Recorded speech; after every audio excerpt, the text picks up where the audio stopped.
प्रधानमंत्री आवास योजना। नागपूर हे महाराष्ट्राचे उपराजधानीचे शहर आहे। देशातील आर्थिक दृष्ट्या दुर्बल घटकांकरिता पंतप्रधान माननीय श्री नरेंद्र मोदी यांनी 25 जून 2015 रोजी प्रधानमंत्री आवास योजनेचा शुभारंभ केला। मुख्यमंत्री माननीय नामदार श्री देवेंद्र फडणवीस आणि केंद्रीय भूपृष्ठ वाहतूक व जहाज बांधणी मंत्री माननीय नामदार श्री नितीन गडकरी यांच्या मार्गदर्शनाखाली या योजनेला नागपुरात वेगाने सुरुवात होत आहे।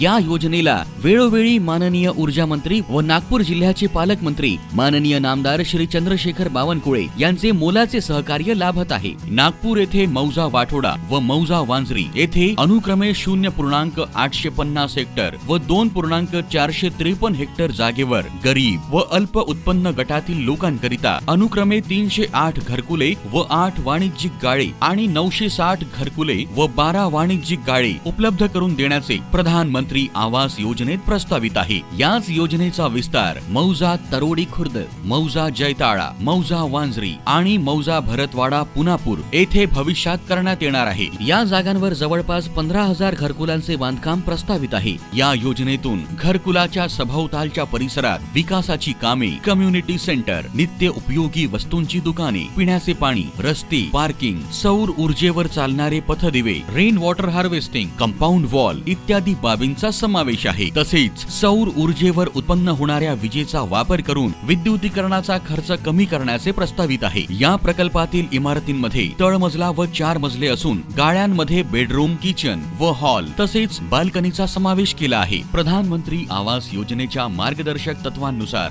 आर्थिक दृष्ट्या दुर्बल घटकातील कुटुंबांमध्ये पती, पत्नी व अविवाहित मुलांचा समावेश राहील। लाभार्थी कुटुंबाजवळ त्यांच्या नावावर अथवा त्यांच्या कुटुंबामध्ये कोणत्याही सदस्यांच्या नावे देशातल्या कुठल्याही भागामध्ये पक्के घर असणार नाही। आर्थिक दृष्ट्या दुर्बल घटकातील कुटुंबांचे वार्षिक उत्पन्न ₹3 लाखाच्या आत असावे। अल्प उत्पन्न गटातील कुटुंबाचे वार्षिक उत्पन्न ₹3 लाख ते ₹6 लाख पर्यंत असावे। या आवास योजनेमध्ये आर्थिक दृष्ट्या दुर्बल घटकातील EWS लोकांकरिता 30 चौरस मीटर चटई क्षेत्रफळाचे घरकुल, अल्प उत्पन्न गटातील LIG लोकांकरिता 30 ते 60 चौरस मीटरचे चटई क्षेत्रफळ असलेले गाळे बांधणे अपेक्षित आहे।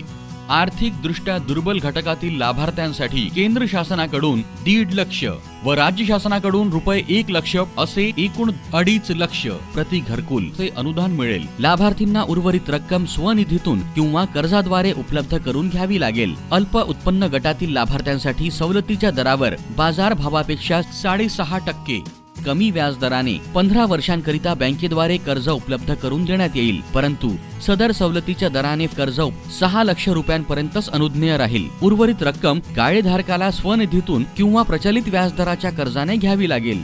नागपूर महानगरपालिकेद्वारे दिनांक 22 फेब्रुवारी 2016 ते 30 एप्रिल 2016 या दरम्यान ऑनलाईन अर्ज मागविण्यात आले। सर्व घटकांकरिता एकूण 72,013 अर्ज प्राप्त झाले। त्यापैकी घटक क्रमांक 3 म्हणजे भागीदारी तत्वावर घरासाठी 24,729 अर्ज प्राप्त झाले होते। 19,000 अर्जदारांनी आवश्यक त्या कागदपत्रांची पूर्तता केली। त्यापैकी पात्र लाभार्थ्यांना प्रधानमंत्री आवास योजना मार्गदर्शक तत्वांनुसार अर्जाची पडताळणी करून फक्त पात्र असलेल्या लाभार्थ्यांनाच या घरकुल योजनेचा लाभ मिळेल। लवकरच या प्रकल्पाचे काम सुरू होणार असल्यामुळे सर्वसामान्यांचे गृहस्वप्न साकार होतील यात शंका नाही। प्रधानमंत्री आवास योजनेचा लाभ नागपूरमधील आर्थिक दृष्ट्या दुर्बल घटकातील तसेच अल्प उत्पन्न गटातील गरजू लोकांनी घ्यावा ही विनंती। होईल स्वप्न साकार आपल्या घरकुलाचे, असे आधार प्रधानमंत्री आवास योजनेचे।